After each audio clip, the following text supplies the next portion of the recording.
এখন হচ্ছে চিকেন চাপ। আগের দিন বানিয়েছিলাম, এত টেস্টি হয়েছিল, খেয়ে পোষায়নি। আবার আজকে চিকেন এনে ম্যারিনেট করে রেখে দিয়েছিলাম, এখন করা হচ্ছে চিকেন চাপ।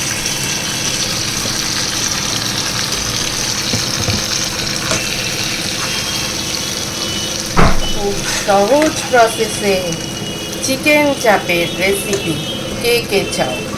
গরমের মধ্যে জানি না, বলে তো দিলাম কে কে চাও, পারবো কিনা দিতে।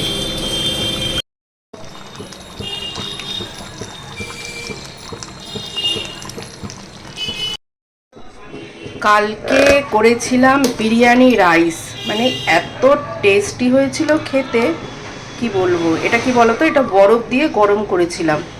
মানে এটা কিন্তু একটা টিপস, যদি তোমাদের ভাত বা এরকম রাইস বা বিরিয়ানি, ফ্রাইড রাইস, যা খুশি তোমরা ফ্রিজেরটা গরম করবে, দেখবে গরম করার পরেও না কেমন একটা শক্ত শক্ত ভাব থাকে। তো তার মধ্যে যদি এক টুকরো এরকম বরফ দিয়ে গরম করো, বা যে কোনো স্ন্যাক্স গরম করলেও হবে, একদম সুন্দর ভাতটা হয়, একদম সফট,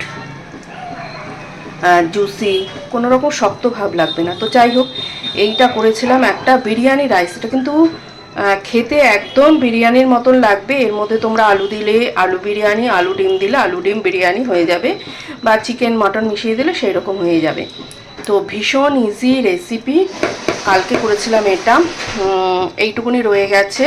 তো চিকেন চাপ করেছিলাম, চিকেন চাপটা শেষ হয়ে গেছে বলে আজকে আবার একটু চিকেন চাপ করছি। আমার মেয়ের খেয়ে পোষায়নি বলে আবার এই দেখো চিকেন চাপ করছি। তো এই খাওয়া হবে এই দিয়ে। এটা চিকেন চাপ, তোমাদের কার কার পছন্দ চিকেন চাপ আর এই ধরনের রাইসের রেসিপি যদি চাও তো নিতে পারো। ছোটোখাটো অনুষ্ঠানে, গেট টুগেদারে, মানে বাড়িতে কিছু গেস্ট আসলেও চট করে কিন্তু তোমরা প্রিপারেশনটা মানে রেডি করে ম্যারিনেশনটা করে রেখে দিলে চট করে ফেলতে পারবে। তো টাটা বন্ধুরা।